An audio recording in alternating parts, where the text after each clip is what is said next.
الرجیم بسم اللہ الرحمن الرحیم اذ انتم بالعدوۃ الدنیا وهم بالعدوۃ القصوى والركب اسفل منکم، کہ نیچے والی زمین پر اے میرے محمد پیارے محمد صلی اللہ علیہ وسلم آپ اور آپ کے ساتھی تھے، اور اوپر والی جگہ پر آپ کے دشمن تھے۔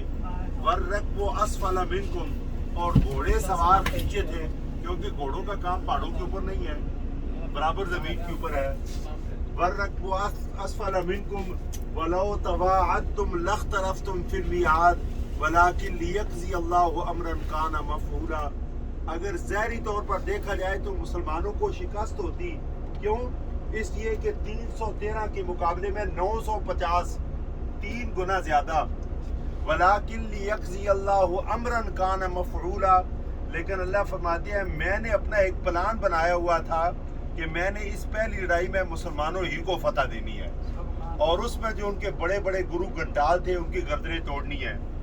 اب جو سب سے بڑا دشمن ہے ابو جہل، اس کو مار کون رہے ہیں؟ چھوٹے دو بچے۔ حضرت عبداللہ بن مسعود رضی اللہ تعالیٰ عنہ سے پوچھتے ہیں کہ آپ نے دیکھا ہے یہاں ابو جہل کہیں؟ انہوں نے کہا کیوں، کیا کرنا ہے تم نے؟ انہوں نے کہا کہ ہم نے اس سے مقابلہ کرنا ہے، اس کو مارنا ہے۔ تو وہ مسکرائے کہ بھائی وہ تو پورا لوہے کے اندر غرق ہے، اب اتنا اس نے اپنے آپ کو چھپایا ہوا ہے، اور بڑے بڑے لوگ اس سے جان کتراتے ہیں کہ وہ اتنا بہادر بھی ہے، بہت بڑا لڑاکا بھی ہے، اس کی بڑی تیاری ہے۔ تو انہوں نے کہا کہ بس ہمیں پتہ لگا ہے کہ اس نے رسول پاک صلی اللہ علیہ وسلم کے بارے اچھے الفاظ نہیں کہے، آج یا پھر وہ ہوگا اور یا ہم ہوں گے، نہیں چھوڑیں گے۔ پھر اس کو مارا، اور جب وہ گرا تو حضرت عبداللہ بن مسعود اوپر آ گئے، تو انہوں نے فوراً اپنی تلوار نکالی کہ اب اس کی گردن گرا پڑا ہے لیکن مرا نہیں ہے ابھی پورا، تو انہوں نے اس کی گردن کاٹی۔ تو بھی کہتا ہے کہ نیچے سے میری گردن نہ کاٹنا، تھوڑی اوپر سے کاٹنا۔ بعد میں نظر آئے کہ ایک سردار کی گردن کٹی ہے، مرتے بھی اکڑ نہیں ٹوٹی اس کی۔ تو اللہ نے اس کو بھی یہاں پر برباد کیا، اور اس جیسے اور بہت سارے۔ اور جو لوگ قید ہو کر یہاں سے گئے، ان لوگوں کو مدینہ منورہ میں رسول اللہ صلی اللہ علیہ وسلم نے صحابہ کرام پر تقسیم کر دیا کہ 2 قیدی آپ نے رکھنے ہیں، 1 قیدی اس نے رکھنا ہے۔ تو پھر ساتھ یہ فرمایا کہ ان کے ساتھ زیادتی نہیں کرنی، ان کے ساتھ بہت اچھا سلوک کرنا ہے۔ اس اچھے سلوک کا نتیجہ یہ ہوا کہ ان قیدیوں میں سے آدھے قیدی وہی مسلمان ہو گئے۔ انہوں نے کہا ہم نے تو دور سے سنا تھا کہ مسلمان ایسے ہوتے ہیں۔ صحابہ کرام خود کھجور کھاتے، اور ان کو جو کی یا گندم کی روٹی جو امیر آدمی کی نشانی ہوتی تھی وہ کھانا ان کو کھلاتے تھے، اور حضور علیہ الصلوۃ والسلام کے فرمان پر ان کے ساتھ نرمی اور آسانی فرماتے۔ پھر نبی پاک علیہ الصلوۃ والسلام نے صحابہ کرام سے مشورہ کیا کہ اب ان کے ساتھ کیا کیا جائے۔ حضرت عمر رضی اللہ تعالیٰ نے کہا یا رسول اللہ صلی اللہ علیہ وسلم سامنے کھڑا کر کے سب کی گردنیں اڑا دی جائے۔ پھر حضور علیہ السلام نے پوچھا اور بھائی؟ حضرت ابو بکر صدیق نے کہا نہیں یا رسول اللہ صلی اللہ علیہ وسلم، ان سے فدیہ لیا جائے، پیسے لیے جائیں، ان کو کیا کہتے ہیں جی جرمانے کو، فائن، ان سے فائن لیا جائے، ان سے پیسے لیے جائیں اور ان کو چھوڑ دیا جائے۔ حضور علیہ الصلوۃ والسلام کو حضرت ابو بکر صدیق کی رائے پسند آئی۔ حضرت عمر نے کہا یا رسول اللہ صلی اللہ علیہ وسلم میرا مقصد یہ ہے کہ جب ان کی گردنیں اڑا دی جائیں گی تو ساری دنیا کو پتہ لگ جائے گا کہ بھائی ان کے مقابلے میں اگر ہم آئے تو ہماری خیر نہیں ہے، روب پڑ جائے گا ساری دنیا کے کافروں پر۔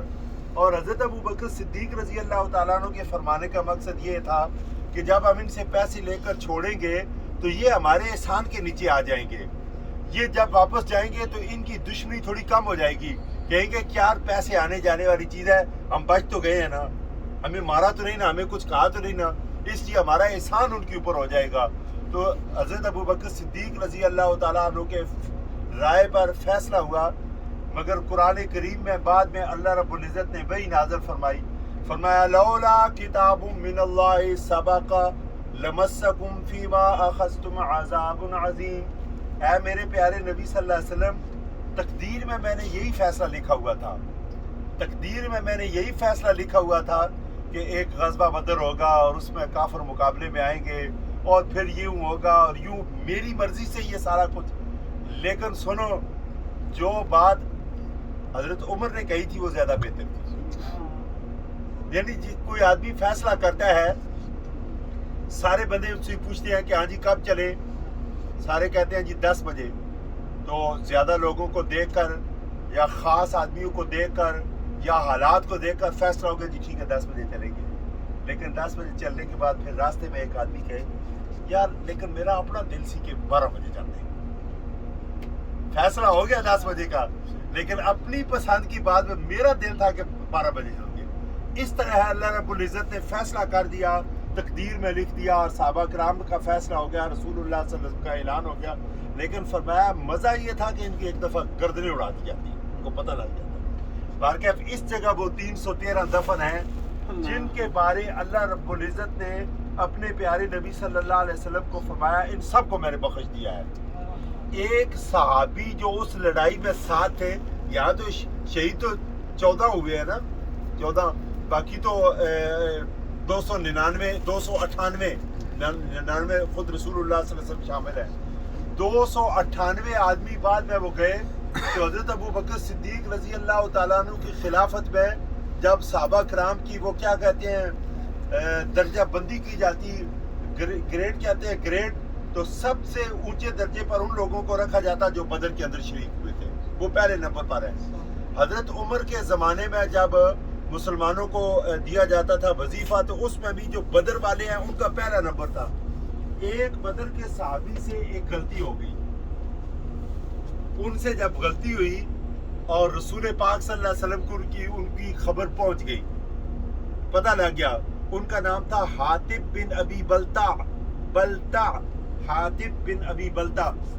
غلطی ہو گئی. غلطی کیا ہو گئی کہ کافروں نے پوچھا کسی آدمی نے ان سے کہ کیا خیال ہے تمہارے پیغمبر کا ہمارے بارے کیا ارادہ ہے.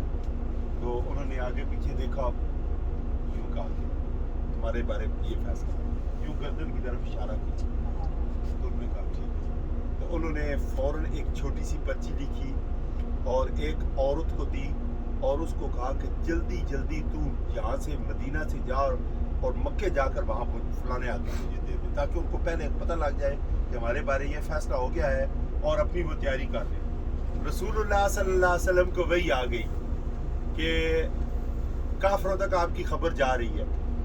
حضور علیہ الصلوۃ والسلام نے فرمایا کہ بھائی جاسوس جا رہا ہے, پکڑو اس کو.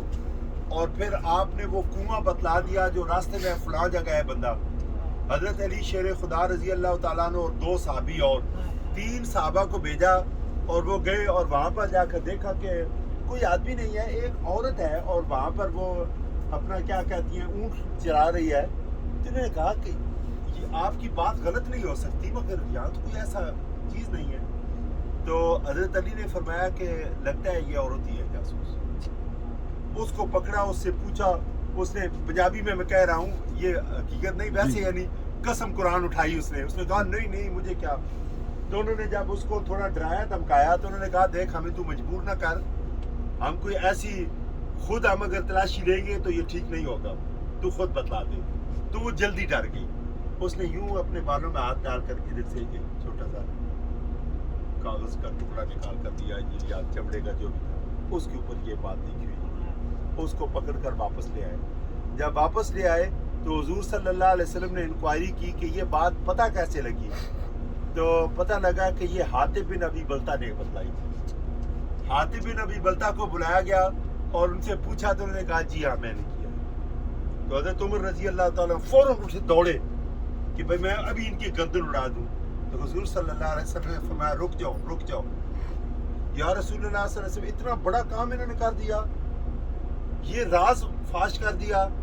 تو آپ نے فرمایا تمہیں پتہ ہے یہ کون ہے؟ ان کا جی حاتب ہے.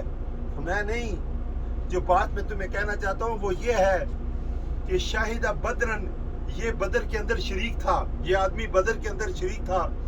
لعل اللہ اطلع علی آل بدر, یوں سمجھو کہ اللہ نے اوپر سے جھانک کر بدر والوں کی طرف دیکھا اور کہا اعملوا ما شئتم فإنی قد غفرت لکم, اب جو بھی تم کرو میں نے تمہیں معاف کر دیا. تو یہ تو پہلے سے بخشایا ہوا ہے, غلطی تو ہوئی ہے ان سے لیکن بخشایا ہے, اللہ نے اعلان کر دیا ہے. لعل اللہ نے یہ فیصلہ فرمایا ہے.